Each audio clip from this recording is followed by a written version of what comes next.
वेळेचे असतात होतोय म्हणून नामलग्न करता सर्व या ठिकाणी उपस्थित असलेले पदाधिकारी सर्वांना मी धन्यवाद देतो।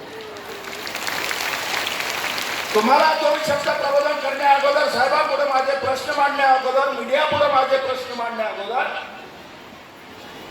ज्यांच्या प्रेरणेतून ज्यांच्या कृपेने ज्यांच्या विचारधारावर मी तुम्हाला संघटित करीत आहे आणि ज्याच्या विचारधारेवर मी तुमच्याबद्दल दारिद्र्य मुक्त करीत आहे त्या महामानवांना आणि क्रांतीवीरांना अभिवादन करणं माझं आद्य कर्तव्य आहे। आणि म्हणून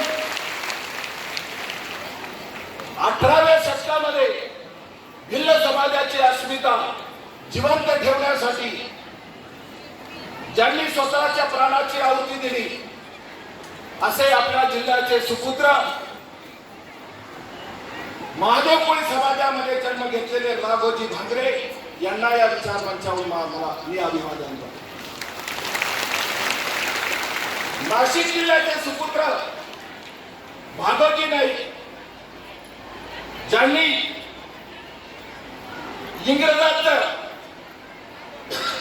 इंग्रजांना सडोकी पळ करून सोडलं आणि क्रांतीची मशाल पेटवली असे भागोजी नाईक यांना सुद्धा मी अभिवादन करतो।